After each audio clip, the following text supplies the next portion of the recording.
अस्सलाम वालेकुम प्यारे दोस्तों, उम्मीद है आप सब खैरियत से होंगे। हम भी बिल्कुल ठीक ठाक हैं और हमारे सुबह का आगाज़ हो चुका है और नाश्ता हम करने लगे थे, तो सोचा थोड़ी सी आपको दिखा दें अपनी चाय की खूबसूरत सी शक्ल। और ये जो बेबी है ये भी उठ गया था और आंखें खुल नहीं पा रही थी नींद से। आँख ही नहीं खुल रही भाई, बहुत मेहनत करता है, पूरा दिन घर के काम करता है तो थक जाता है, फिर सुबह उठा नहीं जाता। उठते ही साथ अपने काम पे लग गया है, दूसरे कमरे में चला गया अपना टीवी ऑन करने, कार्टून्स देखने, बस यही इसकी ज़िंदगी है।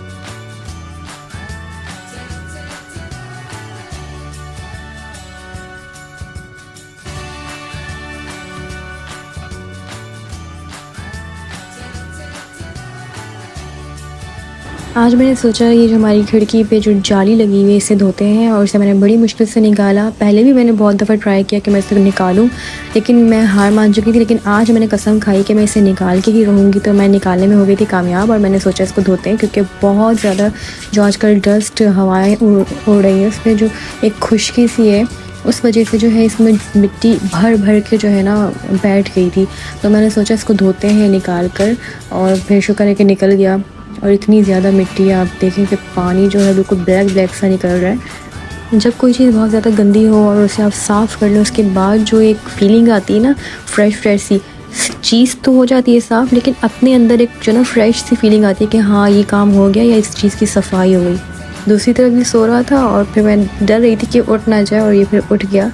और उठने के बाद आप देखेंगे कि क्या करता है, क्योंकि ये मैं कोई भी काम कर रही होती हूँ तो इसने तो लाजमी मेरी हेल्प करवानी होती है। हेल्प करवाने का तो मतलब आपको पता ही होगा। अब आप देखें कैसे हेल्प करवाता है। वैसे तो हर घर पे ही मिट्टी और डस्ट वगैरह जो है, अगर एक दिन सफाई ना हो तो आ जाती है, जमा हो जाती है। 2 दिन 3 दिन में तो और ज़्यादा जमा हो जाती है। लेकिन बिल्डिंग्स में मुझे ऐसा लगता है कि मिट्टी कुछ एक्स्ट्रा ही आती है। आप एक दिन सफाई ना करो तो ऐसा लगता है जैसे पता नहीं कितने दिन से सफाई नहीं हुई। इसी तरीके से इस विंडो की जो ये जाली है, इसमें इतनी डस्ट जमा हो जाती है कि ऐसा लगता है कि अब जैसे मैंने आज धोया ये, तो 1 हफ़्ते के अंदर आप देखिएगा, मैं अगर मुझे याद रहे रिकॉर्डिंग मैं करके दिखाऊंगी कि इतनी इसमें डस्ट दोबारा जमा हो जाएगी।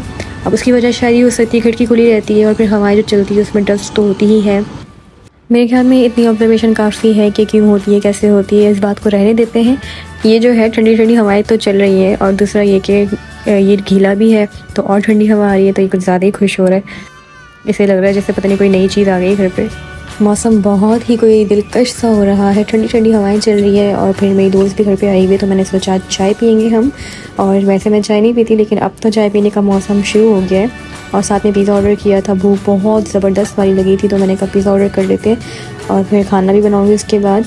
तो हम दोनों ने मिलकर खाया पिज़्ज़ा, और इस बच्चे ने भी थोड़ा सा खाया था बस। उसके बाद फिर मैंने बनाई खीर। बहुत दिनों से दिल चाह रहा था खीर बनाने का, तो इसकी रेसिपी तो नहीं चाहिए होगी किसी को, चाहिए तो किसी चीज़ की भी नहीं होती रेसिपी, वो तो मेरी मर्ज़ी है ना कि मैं कोई रेसिपी अपलोड करती हूँ या नहीं करती हूँ। देखना ना देखना आपकी मर्ज़ी, लेकिन मैं अपलोड ज़रूर करूँगी। बहुत ही मज़ेदार सी खीर बनी थी घर की चीज़ों से, डब्बे का यूज़ नहीं किया था। खीर के साथ साथ में मैं खाना भी बना रही थी, और खाने में क्या था, मिक्स सब्ज़ी, जिसमें सिर्फ 3 ही सब्ज़ियाँ थी, मटर, आलू और गोभी। देखते हैं कि हम ये आज खाते भी हैं या नहीं खाते। दूसरी तरफ जो है ये बच्चा पूरे टॉयस अपने लेके फेंक रहा है, और वो भी कहाँ, मेरे ऊपर। और ये सिखाई किसने है इसको, इसके बाबा ने, कि मेरे ऊपर सारे टॉयस फेंको। तो जी हमारी हो गई है खीर बिल्कुल तैयार, और अब इसको हम मिट्टी के इस बर्तन में डालेंगे ताकि जल्दी से ठंडी भी हो जाए, जम भी जाए। फिर हम रात में खाएंगे खीर, क्योंकि खीर बनाने के बाद बिल्कुल ही सब्र नहीं होता कि कब ठंडी होगी, कब खाएंगे। क्या करूँ, आदत से बहुत मजबूर हूँ।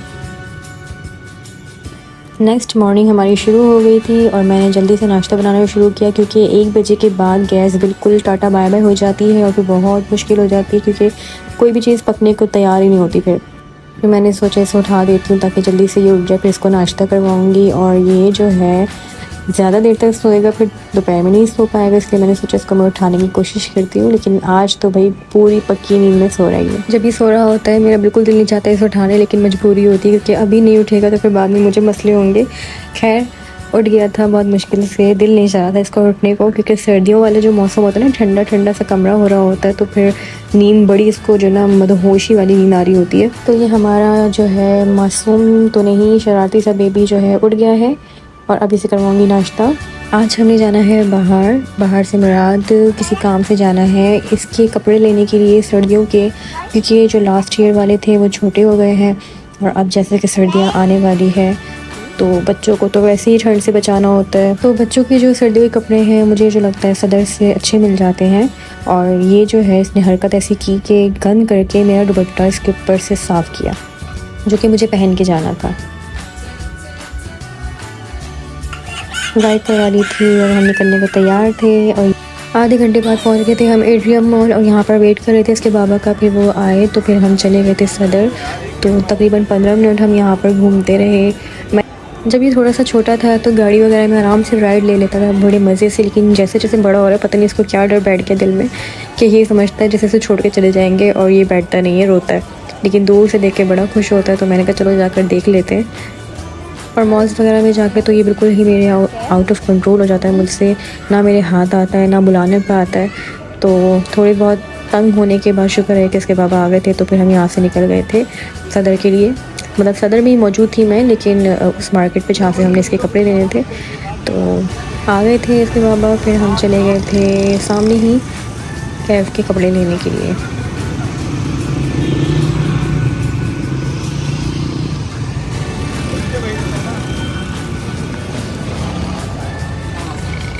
थोड़ी बहुत शॉपिंग करने के बाद फिर हमने चाट और सैंडविच वगैरह खाए, क्योंकि थोड़ी मुझे तो भूख नहीं थी लेकिन कैफ़ को भूख लगी हुई थी, तो मैंने सोचा इसे सैंडविच खिला देते हैं। घर से ये कुछ खाकर नहीं निकला था। जब भी कहीं बाहर जाना होता है तो बहुत ही एक्साइटेड होता है, उस वजह से ये कुछ खाता भी नहीं है। उसके बाद फिर हम आ गए थे यहाँ पर फेज़ 7 के अंदर। तो यहाँ पे आने के बाद फिर मैंने करवाई राइड और यहाँ से आइसक्रीम वगैरह खाई। फिर हम चले गए घर, लेकिन कैब सो गया था रास्ते में, बहुत थक गया था काफ़ी घूमने फिरने के बाद। और ये वॉच पहनकर तो बहुत ही खुश हो रहा था, क्योंकि इसे वॉच वगैरह बहुत पसंद थे। ये जनाब जो है दोपहर में सोया नहीं तो फिर सो गया, और फिर मैं इसे लेकर निकली घर के लिए। कैफ़ के बाबा जो है ऑफ़िस चले गए थे, क्योंकि हम उनके ऑफ़िस के पास खड़े हुए थे। उनके बॉस ने बुला लिया था, फिर उन्होंने कहा तुम घर चली जाओ, तो मैं थोड़ी देर में आता हूँ। तो हम आ गए थे घर। मैं पार्क में इसलिए नहीं रुकी क्योंकि फिर ये सो भी रहा था, थका हुआ भी था, तो मैं पार्क में बैठ के क्या करती, मैंने सोचा घर चली जाती हूँ, फिर वो खुद ही आ जाएंगे बाद में काम अपने निपटा कर। तो घर पहुँचने तक तो ये नींद से उठ गया था।